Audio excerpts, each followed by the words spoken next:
banyak acara kembali menyapa Anda.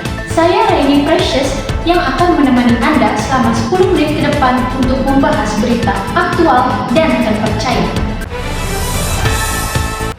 Belum lama ini Indonesia sedang berduka akibat bencana gempa yang menimpa Maluku sebesar 7,9 magnitudo pada Selasa 10 Januari 2023. Tentu saja, gempa ini memberikan dampak yang sangat besar bagi masyarakat. Gempa tidak hanya merusak rumah-rumah warga, namun juga sarana pendidikan seperti sekolah. Akibatnya, layanan pendidikan dan kegiatan belajar mengajar terhenti. Namun, pemerintah sudah memulai kembali membangun sekolah-sekolah sebagai prioritas. Berita selengkapnya akan disampaikan oleh reporter kami Hasbi Hibatullah di Maluku. Selamat siang Hasbi, bagaimana dengan keadaan di sana? Selamat siang Rani dan juga pemirsa di rumah. Badan Nasional Penanggulangan Bencana melaporkan terkait gempa dengan 7,9 magnitudo pada dini hari yang menimpa Maluku pada tanggal 10 Januari tahun 2023 berdampak besar. Tak hanya merusak rumah warga, namun merusak fasilitas umum seperti sekolah.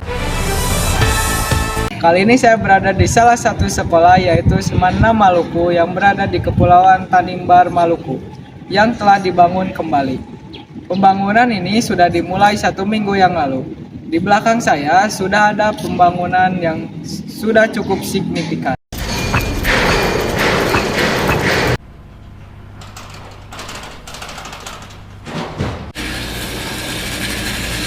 Dan teman-teman sangat menunggu pembangunan sekolah kami kembali karena dengan bencana yang menimpa kemarin kita terpaksa belajar di pengungsian dengan seadanya, fasilitas terbatas, bahkan media pembelajaran seperti buku-buku juga rusak karena gempa yang besar. Kita juga sedih ya, harapannya semoga pembangunan ini cepat selesai agar saya dan teman-teman bisa belajar kembali seperti semula dengan aman dan nyaman.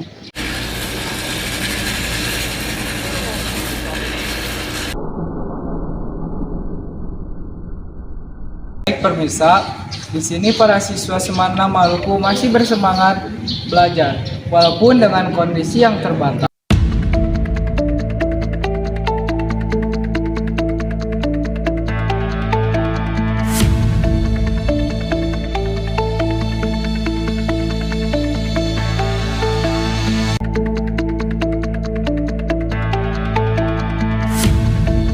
Ya, jadi menurut data BPDB ada sebanyak 290 rumah rusak ringan hingga berat serta 36 fasilitas umum yang terdiri dari sekolah, puskesmas, rumah sakit hingga tempat ibadah. Kami mengusahakan pembangunan selesai secepatnya, terutama sekolah, dan dana juga mengalir dengan aman dari pusat hingga ke pemerintah daerah.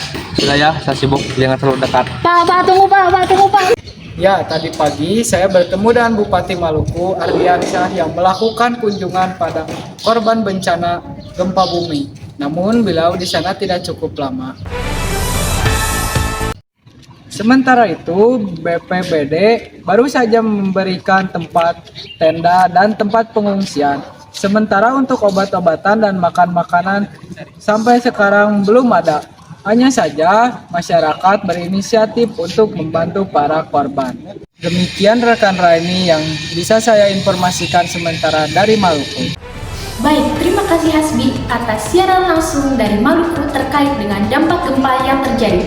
Selamat menjalankan tugas kembali.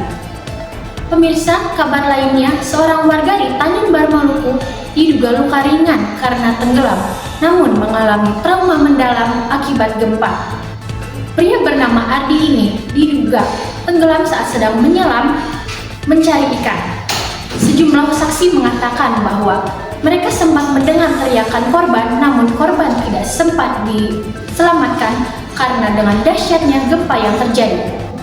Ya, pada saat gempa terjadi, saya sempat mendengar teriakan, namun tidak sempat saya tolong karena gempanya terlalu besar dan bangunan runtuh. Pada saat patroli dilakukan, ada pengumuman ditemukan warga sedang melamun di pesisir pantai, dan ternyata itu Ardi, teman tetangga saya. Diduga ia terbentur dan tenggelam di dasar laut oleh bebatuan dan karang. Sampai sekarang Ade pun masih belum bisa memulihkan pernyataan, ya mungkin karena traumanya. Keluarga korban pun masih menemani Adi hingga saat ini.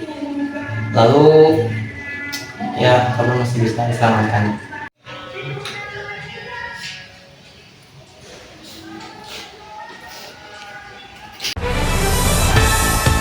Pemirsa, informasi tadi sekaligus menutup jumpa kita pada kali ini. Saksikan berita aktual dan terpercaya hanya di Banyak Acara. Saya Raini Precious, izin pamit diri. Terima kasih dan sampai jumpa.